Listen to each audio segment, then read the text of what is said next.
السلام علیکم ورحمۃ اللہ وبرکاتہ۔ اللہ تعالیٰ نے سورۃ النجم کی آیت نمبر 12 سے 14 میں ارشاد فرمایا، تو کیا تم ان سے ان کے دیکھے ہوئے پر جھگڑتے ہو، اور انہوں نے تو وہ جلوہ 2 بار دیکھا سدرۃ المنتہا کے پاس۔ اس آیت اور اس کے بعد والی 2 آیات کا خلاصہ یہ ہے کہ مشرکین کو جب معراج شریف کے واقعات معلوم ہوئے تو انہوں نے ان واقعات کا انکار کر دیا اور رسول کریم صلی اللہ علیہ وآلہ وسلم سے طرح طرح کے سوالات کرنے لگے۔ کبھی کہتے کہ ہمارے سامنے بیت المقدس کے اوصاف بیان کریں، اور کبھی کہتے کہ راستوں میں سفر کرنے والے ہمارے قافلوں کے بارے میں ہمیں خبر دیں۔ تو اللہ تعالیٰ نے ان مشرکین سے خطاب کرتے ہوئے فرمایا کہ تم میرے حبیب صلی اللہ علیہ وآلہ وسلم سے ان کے دیکھے ہوئے کے بارے میں جھگڑتے ہو، حالانکہ انہوں نے تو سدرۃ المنتہا کے پاس وہ جلوہ بار بار دیکھا، کیونکہ نمازوں میں تخفیف کی درخواست کرنے کے لیے چند بار چڑھنا اور اترنا ہوا۔ یہاں ہم صحیح بخاری کی وہ روایت بیان کرتے ہیں جس میں آپ صلی اللہ علیہ وآلہ وسلم کا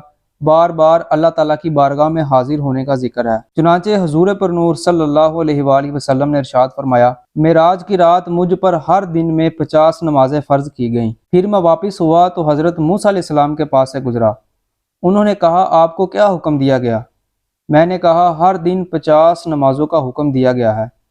حضرت موسیٰ علیہ السلام نے کہا، آپ کی امت ہر دن 50 نمازیں ادا کرنے کی طاقت نہیں رکھے گی۔ اللہ عز و جل کی قسم، میں نے آپ سے پہلے لوگوں کی آزمائش کی اور بنی اسرائیل کو تو خوب آزمایا ہے، لہٰذا آپ اپنے رب عز و جل کی طرف لوٹئے اور اس سے اپنی امت کے لیے آسانی مانگیے۔ چنانچہ میں واپس ہوا تو یوں کرتے کرتے ہر بار نمازوں کی تعداد کم ہوئی، یہاں تک کہ آپ صلی اللہ علیہ وآلہ وسلم کو 5 نمازیں عطا کی گئیں۔ پھر آپ صلی اللہ علیہ وآلہ وسلم نے ارشاد فرمایا کہ میں حضرت موسیٰ علیہ السلام کی طرف لوٹا اور انہوں نے کہا کہ آپ کو کیا حکم دیا گیا ہے؟ میں نے کہا، ہر دن 5 نمازیں ادا کرنے کا حکم دیا گیا ہے۔ انہوں نے کہا، آپ کی امت ہر دن 5 نمازوں کی طاقت نہیں رکھتی، میں نے آپ سے پہلے لوگوں کی آزمائش کر لی ہے، اور بنی اسرائیل کو تو میں نے اچھی طرح آزما لیا ہے۔ آپ اپنے رب عز و جل کی طرف دوبارہ لوٹئے، آپ اس سے اپنی امت کے لیے کمی کا سوال کریں۔ تو حضور اقدس صلی اللہ علیہ وآلہ وسلم نے کہا، میں نے اپنے رب عز و جل سے اتنے سوال کر لیے، اب شرم کرتا ہوں، لیکن میں راضی ہوں اور تسلیم کرتا ہوں۔ اس روایت میں حضرت موسیٰ علیہ السلام کے جن خدشات کا ذکر ہے، ان کا ثبوت فی زمانہ عام نظر آتا ہے۔ آج کل ہمارے لیے جتنا مشکل 5 نمازیں ادا کرنا ہے، شاید کوئی چیز ہمارے لیے اتنی مشکل ہو۔ اللہ تعالی ہم سب کو ہدایت عطا فرمائے۔ سدرۃ المنتہا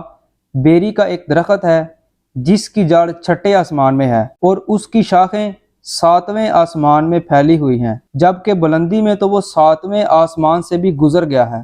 اس کے پھل مقام حجر کے مٹکوں جیسے اور پتے ہاتھی کے کانوں کی طرح ہیں۔ مفسرین نے اس درخت کو سدرۃ المنتہا کہنے کی مختلف وجوہات بیان کی ہیں۔ ان میں سے 2 وجوہات ہم آپ کے سامنے پیش کرتے ہیں۔ فرشتے، شہداء اور متقی لوگوں کی ارواح اس سے آگے نہیں جا سکتی، اس لیے اسے سدرۃ المنتہا کہتے ہیں۔ زمین سے اوپر جانے والی چیزیں اور اوپر سے نیچے آنے والی چیزیں اس تک آ کر رک جاتی ہیں، اس لیے اسے سدرۃ المنتہا کہتے ہیں۔ جیسا کہ حضرت عبداللہ بن مسعود رضی اللہ تعالیٰ عنہ فرماتے ہیں، جب تاجدار رسالت صلی اللہ علیہ وآلہ وسلم کو معراج کرائی گئی تو آپ کو سدرۃ المنتہا پر لے جایا گیا، اور سدرہ چھٹے آسمان پر ہے۔